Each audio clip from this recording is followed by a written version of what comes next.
قیادت کے کچھ اصول نہ وقت کے ساتھ پرانے نہیں ہوتے۔ تو چلیں آج تاریخ میں تھوڑا پیچھے چلتے ہیں اور کچھ ایسے ہی سبق سیکھتے ہیں جو سچ پوچھیں تو آج بھی اتنے ہی کام کے ہیں جتنے صدیوں پہلے تھے۔ اچھا، سب سے پہلے ایک سوال، کیا ایسا ہو سکتا ہے کہ کوئی شخص بے انتہا طاقتور بھی ہو اور ساتھ ہی انتہائی عاجز بھی؟ یہ سوال بہت اہم ہے کیونکہ ہماری آج کی ساری بات چیت اسی کے گرد گھومے گی۔ ہم ایک ایسی ہی شخصیت کے دور حکومت کو دیکھیں گے جنہوں نے اس بات کو سچ کر دکھایا تھا۔ تو اس کے لیے ہم کس کی طرف دیکھیں گے؟ ہم رخ کریں گے تاریخ کی ایک بہت بڑی شخصیت، اسلام کے دوسرے خلیفہ حضرت عمر رضی اللہ عنہ کے دور کا۔ دیکھیں، ہمارا مقصد کوئی ان کی پوری سوانح حیات بیان کرنا نہیں ہے، بلکہ ان کے حکومت کرنے کے انداز سے لیڈرشپ کے وہ زبردست سبق سیکھنے ہیں جو آج بھی لیڈرز کے لیے ایک گائیڈ کی طرح ہیں۔ تو ہمارا پہلا سبق، یا کہہ لیں پہلا اصول، وہ ہے ذمہ داری کا بوجھ۔ مطلب ایک لیڈر کی اپنی عوام کے لیے گہری ذاتی جواب دہی کا احساس۔ اور یہ صرف کوئی سیاسی نعرہ نہیں تھا، بلکہ ایک حقیقت تھی، ایک رویہ تھا۔ آئیے اسے ایک بڑے مشہور واقعے سے سمجھتے ہیں۔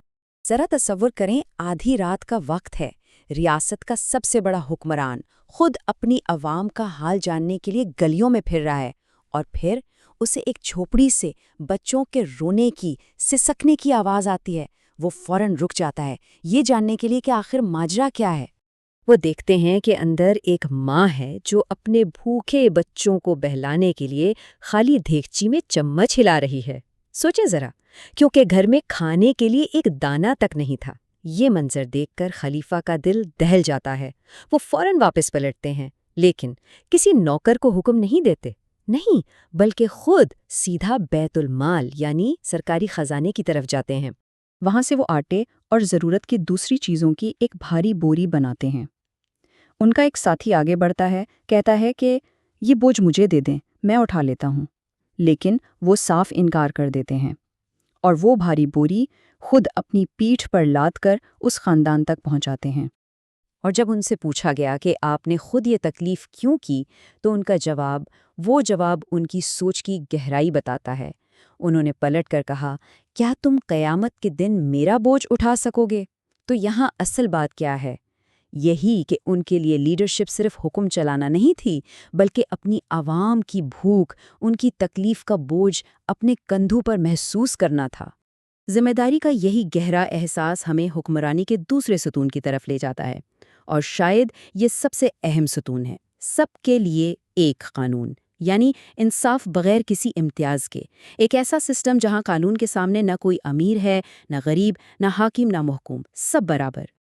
دیکھیں، یہاں دو بالکل الگ دنیایں ہیں۔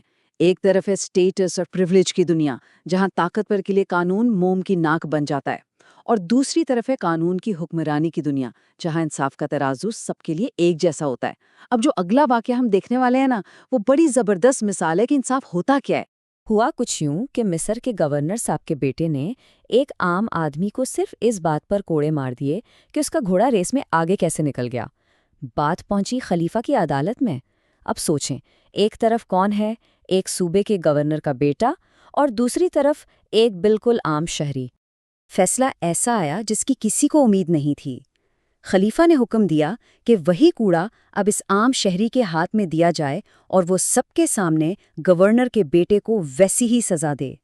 انصاف کی ایک ایسی مثال قائم ہوئی جہاں بڑے سے بڑا عہدہ، بڑی سے بڑی حیثیت، سب بے معنی ہو کر رہ گئے۔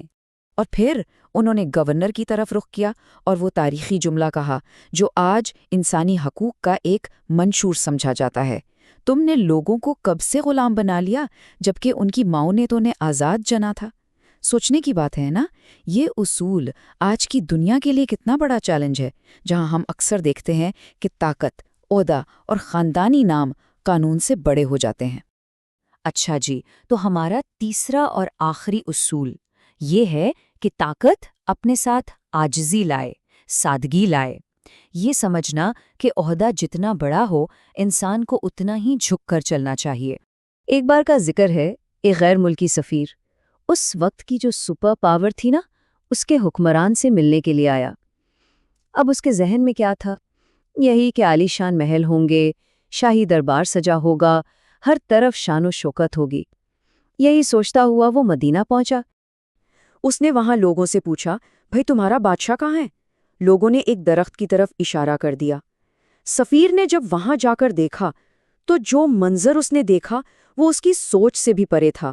آدھی دنیا کا حکمران پھٹے پرانے پیوند لگے کپڑوں میں، بغیر کسی گارڈ کسی محافظ کے، ایک درخت کے سائے میں کتنے سکون سے سو رہا تھا۔